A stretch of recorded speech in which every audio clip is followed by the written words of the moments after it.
Hello guys, and welcome back to another video, and today I'm going to be making my predictions for game week number 7 of the 25-26 Premier League season. But before we begin, let's look at how I did last week.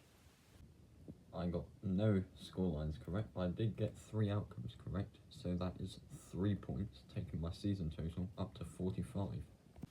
And here, as ever, is how the Premier League table looks after 7 game weeks.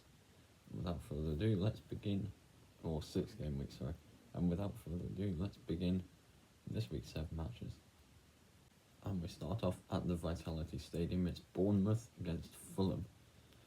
And both these sides have been impressive this season. They've both got off to impressive starts, but Fulham did just lose 3-1 to Aston Villa. Bournemouth drew 2-2 with Leeds over the weekend. With it being at the Vitality, I would fancy Bournemouth more for the win, but Fulham have been impressive too this season, so I'm going to sit on the fence with a Desmond in this one. A 2-2 draw to kickstart the week.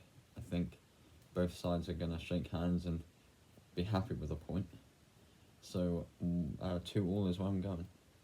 Next up, we have got Leeds against Tottenham, and both these sides drew last week. Leeds drew 2-2 with Bournemouth, and Tottenham got that last-minute draw against Wolves,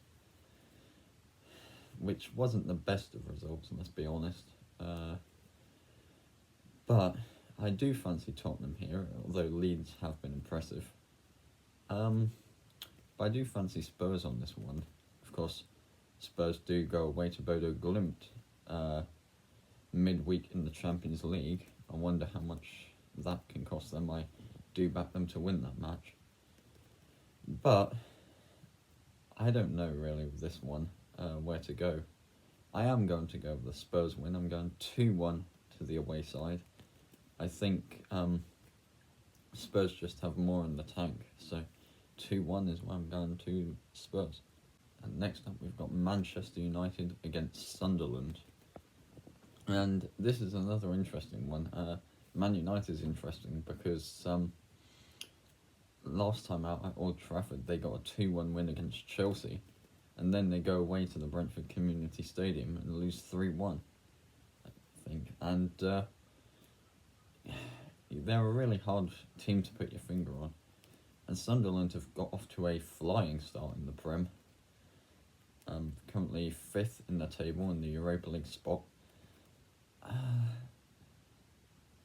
With this being at Old Trafford, it wouldn't surprise me if Man United got the win here.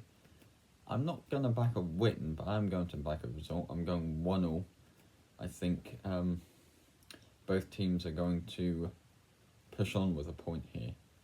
So 1-1 is what I'm going for, and I would argue Sunderland probably need it a bit more, so 1-1 is where I'm going. Next up, we've got Arsenal against West Ham, and West Ham got a draw last night against Everton. Arsenal got the win, 2-1 against Newcastle at the weekend. They scored 2 last-minute goals to turn the game around. And that's what they need to do. That's what Arsenal need to do to keep up their pursuit of Liverpool in the title race, especially given Liverpool lost to Palace last week. But here, back at the Emirates, I do think Arsenal will get the 3 points here. I'm going to back them to get 3 goals as well. Of course, West Ham now have Nuno at the helm, and I think they'll score a goal. But Arsenal will win 3-1. I think Arsenal have too much quality at the minute for this West Ham side to compete with. So I'm going for Arsenal to pick up 3 points and push on closer, at least, to in their pursuit for Liverpool for the title. So 3-1 is where I'm going to the home side. And talking of Liverpool, here they are. It's Chelsea against Liverpool.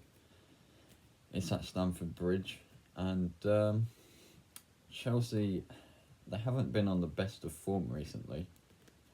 Of course, they do go away. They play at home against Benfica in the Champions League. Liverpool go away to Turkey to play Galatasaray midweek. I think it might be tonight, in fact. But for some reason, I can see this game having goals in it. Because Chelsea are the home side. If it was at Anfield, I would heavily favour Liverpool here. But with it being at Stamford Bridge, I think it's going to be a closer match than some people are going to think. And I think there will be goals in it. But I am going to back Liverpool. How can you not? Although they did lose 2-1 to Palace last week.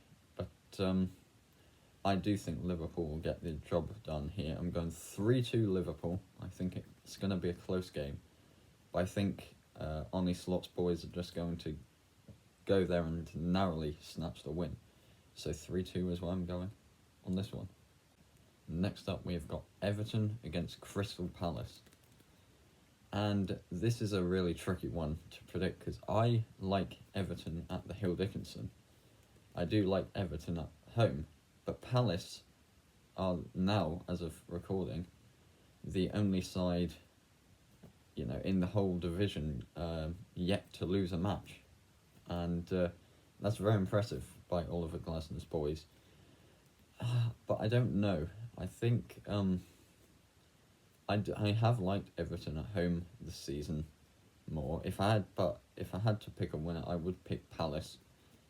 But I am going to sit on the fence here. I can see Everton getting a point here from this match. I think Palace will be happy just to keep an unbeaten record going. And I think they are with a 1-1 draw. I think both sides are going to, pick up a point here and move further up the table. So 1-1 is where I'm going on this one. Next up, we've got Newcastle against Nottingham Forest. And this is, not really a tricky match. I like Newcastle at St James's Park. Of course, they do play in the Champions League midweek. Can't remember who they've got. Forest, of course, have their Europa League ambitions as well. But Newcastle look promising. I mean, they did look promising for a long time against Arsenal last week for the win. And Forest haven't really clicked yet under Ange Postecoglou. I do fancy Newcastle for the win here and the clean sheet. It's just how many goals do I give them? They haven't scored many goals this season. I'm going to give Newcastle the win 2-0. I think Newcastle have enough to get the 3 points over the line here. I do back Forest at home, I think, but it is away and they are yet to gel. So with their new manager. So 2-0 Newcastle is where I'm going. I could have said 3. I was tempted, but I'm going 2. Newcastle haven't scored that many goals this season. So 2-0. Next up, we've got Wolves against Brighton. And, okay, so this is an interesting one. Brighton, they won 3-1 against Chelsea last week. And Wolves got their first point against Tottenham. That was at Molineux. I think. Was it at the Tottenham... No, it was at the Tottenham Hotspur Stadium, wasn't it? But this match is at Molineux. And I haven't been overly impressed by Wolves this season. And what Brighton have done recently has been very impressive. Especially, in the Carabao Cup as well. They've won 6-0 twice. One thing Brighton have done this season is score goals and get points over the line. And I think Brighton will get all 3 points over the line here. I think they'll rock up to Molineux and win 3-1. I think Brighton have goals in them. And I think they'll rock up to a Wolves side who I could see getting a result over the line. But realistically, I do think it is Brighton to lose here. And 3-1 is what I'm predicting. Next up, we've got Aston Villa against Burnley. And this is an interesting match. Villa got their first win over the line, 3-1 against Fulham. They came back from behind to win that match over the weekend. And Burnley lost 5-1 to Man City. Um, that was at the Etihad. This is at Villa Park, but I still think, well, Aston Villa have started to score goals this season, and I think they're going to score some more against a Burnley side who have been impressive at times this season, but realistically they should lose this match. It's tempting to go for a clean sheet for Villa here, but they've conceded goals, and I do think Burnley will score. But I'm going for Villa to win 3-1. I think Villa should get this result of the line. And then finally, we've got Brentford against Manchester City. And this is a tricky one, because I think Brentford have been Man City's bogey team in the past.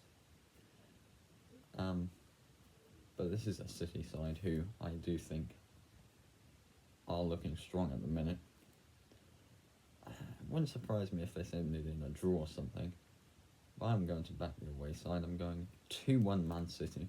I don't think it'll be heavy, especially with it being at the Brentford Community Stadium. But I do think City should get the win over the line. So 2-1 in their pursuit for Champions League. And there you have it, guys. All 10 Premier League matches done and dusted for another week. Those are the last set of matches before the next international break. So, yeah, we'll see how well these turn out after the break. And, yeah, I'll see you all in the next one.